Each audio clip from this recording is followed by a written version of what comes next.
गांव के छोर पर पीपल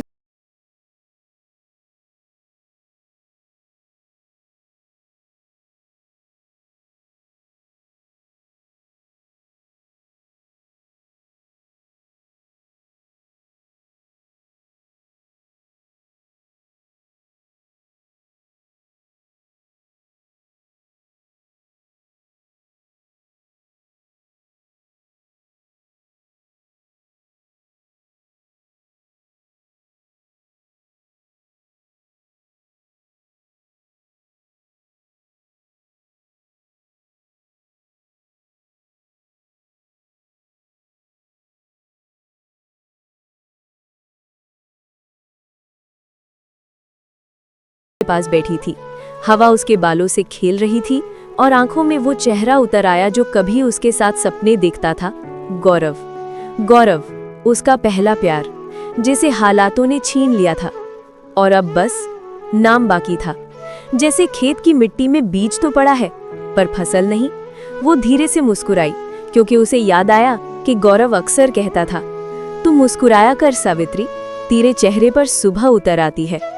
उसकी आंखों से आंसू नहीं गिरे, बस होठों पर हल्की मुस्कान थी, जैसे दर्द को उसने पूजा बना लिया हो। गांव के लोग सोचते हैं सावित्री खुश है, पर किसी ने उसके मन का सन्नाटा नहीं सुना। और शायद आज भी कोई उसके दिल की दस्तक सुनने आए। और दूर से एक छाया उस पुराने रास्ते पर दिखाई दी। सावित्री ने खिड़की से झांका, दिल की धड़कन तेज हो गई।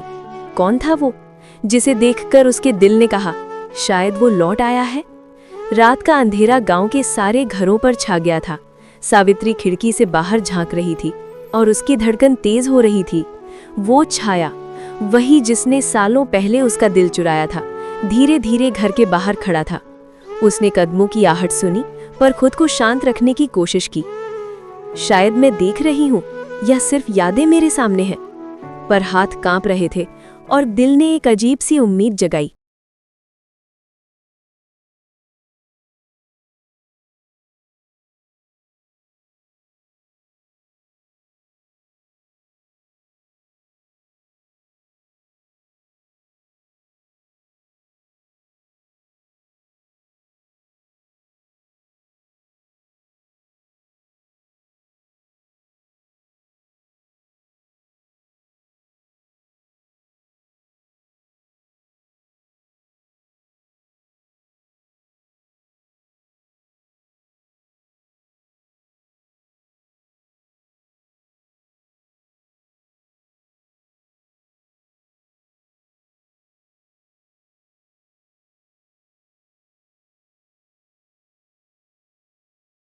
जैसे समय खुद थम गया हो, सिर्फ खामोशी, सिर्फ आंखों की बातें, और उन खामोशियों में वो सब कुछ कह गया था जो सालों से किसी को नहीं कहा गया था।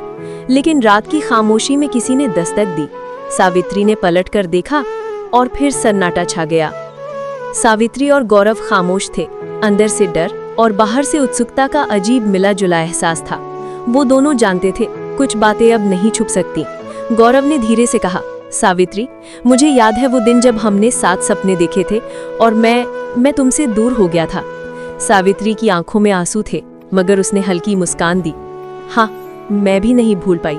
गौरव आगे बढ़ा, मगर सावित्री ने उसे रोका। रुकिए, ये जगह, ये समय, कहीं कोई देख ना ले। दोनों के मन में डर था, लेकिन साथ ही अधूरी मोहब्बत की गर्मी भी थी।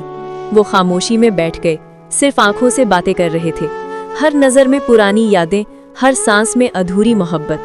गांव की हवा भी जैसे उन पर झुक गई हो। लेकिन तभी गांव की गलियों में हल्की हंसी गूंजी। किसी ने दरवाजे के पास रोशनी झांकते हुए देखा। सावित्री की धड़कन बढ़ गई और गौरव ने कहा, हमें संभल कर रहना होगा, कुछ लोग हमारी बातों से असहज हो सकते हैं।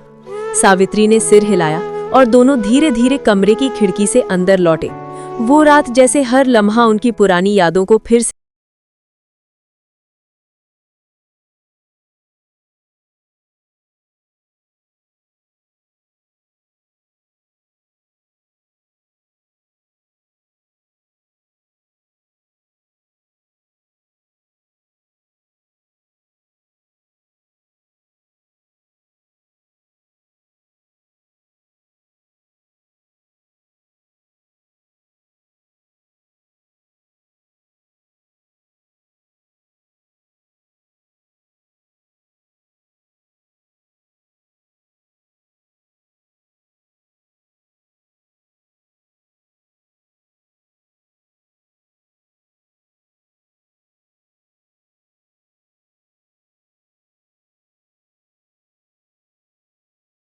कल रात सावित्री अकेली थी? और वो कौन था जो उसके घर से चला गया? गांव की बातें हवा में उड़ रही थी और सावित्री की चुप्पी अब उसे और भी मुश्किल में डाल रही थी। सावित्री अपने घर के अंदर बैठी, आंखें झुकी और सोच रही थी, क्या मैं सही कर रही हूँ? क्या ये दिल की खामोशी किसी को दुख पहुंचाएगी? गौरव ने भी गांव के रास्ते पर चलते हुए महसूस किया, कुछ लोग उसकी निगाहों में सवाल रखते हैं, पर उसकी नजर सिर्फ सावित्री पर थी और दिल में एक अजीब सा एहसास कि कभी-कभी प्यार सिर्फ दो लोगों के बीच में ही सही होता है। लेकिन जैसे ही शाम ढलने लगी, सावित्री की खिड़की में वही साया दिखाई दिया, गौरव, अपने कदमों को धीरे धीरे उसके घर की ओर बढ़ाते हुए। और इस बार हवा में कुछ और भी था। गांव की आंखें उन्हें देख रही थी, पर उनका दिल उनके भीतर की कहानी को महसूस नहीं कर सकता था। और सावित्री जानती थी, इस रात कुछ बदलने वाला है। सावित्री खिड़की के पास खड़ी थी। गौरव धीरे धीरे उसके आंगन में दाखिल हुआ। पलकों पर हल्की चमक, दिल में अधूरी चाहत और आंखों में वो सवाल, क्या अब सब ठीक हो जाएगा? सावित्री, मैंने वर्षों तक सोचते समझते तुम्हारे पास लौटने का फैसला किया, गौरव ने धीरे से कहा। सावित्री की आंखों में आंसू थे, पर होठों पर मुस्कान। और मैंने भी इंतजार किया।